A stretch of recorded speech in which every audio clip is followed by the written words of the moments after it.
Você já parou para pensar quem você realmente é? Ou será que a pessoa que você mostra ao mundo é apenas uma máscara, criada para se encaixar, ser aceito ou até mesmo para esconder seus medos mais profundos? Jung chamou isso de persona, uma identidade falsa que construímos para sobreviver socialmente. Mas e quando essa máscara começa a nos controlar? Quando deixamos de ser nós mesmos para viver um papel que nem sequer escolhemos? Neste vídeo, vamos explorar como a persona se forma, os perigos de ser dominado por ela. A persona nada mais é do que uma máscara social em termos mais literais. Mas como ela surge na vida psíquica do ser humano? A persona se constrói nos momentos em que se identificamos e relacionamos com algo, que tem como objetivo suprir uma necessidade social, tendo como uma consequência a criação de uma adaptação da personalidade para se caber ao meio ao qual desejamos ser inseridos, como, por exemplo, nos grupos de trabalho, religiosos e sociais. Os grupos são constituídos, normalmente, por valores, ideologias, filosofia de vida, normas, regras de conduta que constituem a sua identidade como grupo. E para você se caber no meio, acaba sendo obrigado a adotar uma persona para poder ser aceito por esse grupo, indo na contramão dos seus ideais valores constituídos durante a sua jornada de vida, acarretando num confronto psíquico interno. E isso muitas das vezes é prejudicial, pois deixamos de ser quem realmente somos justamente para se sentir pertencido a um determinado grupo. A persona ela não só tem um caráter de uso coletivo, mas também individual. O que vemos muito nos relacionamentos são casais que se relacionam não com o eu do outro, mas sim com as personas que eles constituíram durante uma jornada de vida, através de um ego fragilizado pelo massacre de passagens traumáticas. Um bom exemplo seria um indivíduo que não tem coragem de dizer o que realmente pensa e sente sobre o outro, com medo do abandono imediato, pois lá no passado foi rejeitado, abandonado, excomungado, sendo desprovido da devida atenção de quem mais necessitava, seja essa a sua mãe, os pais, a família ou uma pessoa à parte a qual você mais amava.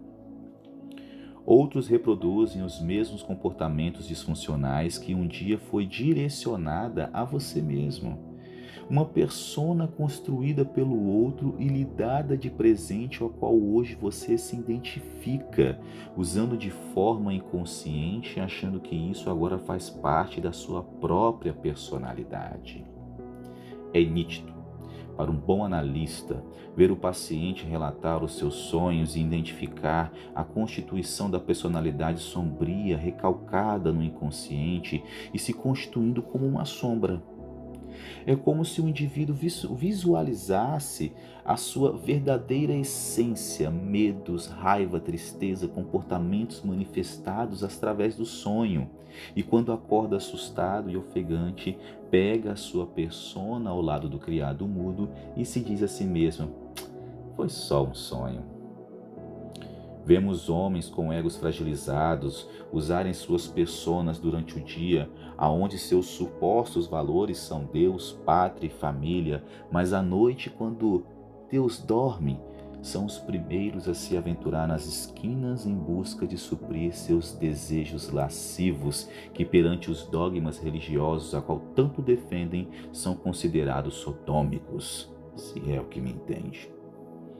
No exemplo acima, vemos o desejo como uma característica daquilo que Jung chamou de sombra, que são aspectos da personalidade rejeitadas pelo ego, armazenadas no inconsciente, que muitas das vezes se manifesta através das projeções como fortes expressões de ódio, perseguição e também nos riquíssimos materiais oníricos quando dormimos, ou seja, nossos próprios sonhos.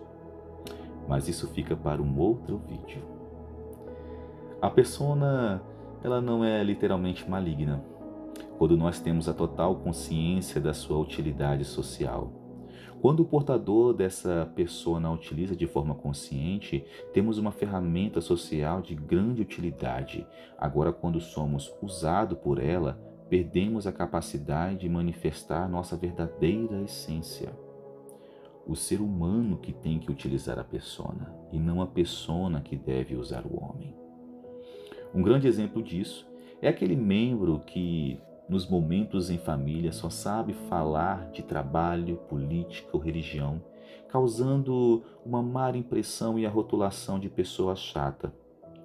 Percebe-se o quão essas pessoas são usadas pelas suas personas? Não seria tão mais fácil e compreensível tanto por mim como para o outro deixar essas pessoas nas portas dos seus devidos lugares de pertencimento? Quando somos usados pela persona, podemos considerar nossos atos egoístas, pois nesse momento só tem valor aquilo que é atribuído a mim, desconsiderando o que o outro tem a dizer. As mídias sociais contribuem para a construção de uma persona idealizada, mascarando o eu verdadeiro do ser humano. Hoje, o ser humano vende nas redes sociais suas personas disfuncionais, idealizadas, e não o seu verdadeiro eu, contribuindo para um mercado doentio de falsas pessoas que possuem uma vida perfeita, criando bordões ilusórios como este: todos os seres humanos têm a mesma 24 horas. Ou seja, eles desconsideram a verdadeira realidade social de cada um, cultural e socioeconômica. Hoje as pessoas são fortalecidas pelas redes sociais, contribuindo para o ocultamento de uma sombra possivelmente latente no ser humano.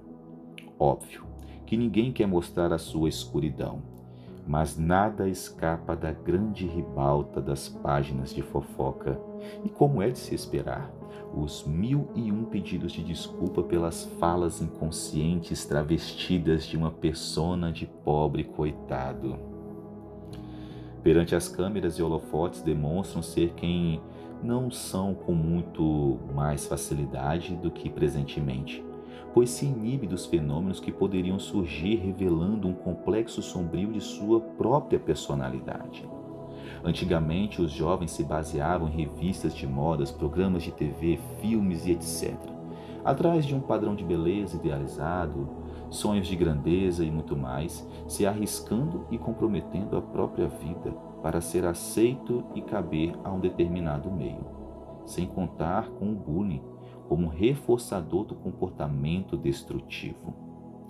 Hoje, a proporção tomou uma escala ainda mais preocupante. Basta uma rede social, uma foto gerada por IA, em ambientes hollywoodianos, objetos luxuosos em grande escala de fundo para você se iludir. E isso nos leva ao X da questão, senhoras e senhores.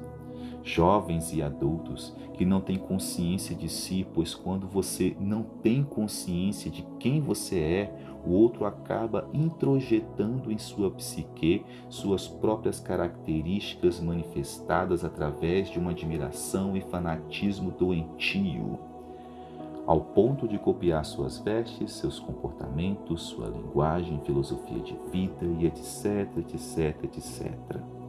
Se distanciando do seu eu e se afundando cada vez mais num mundo de ilusões. Você pode até se inspirar no cantor, no artista de sua preferência, mas nunca perca a sua identidade.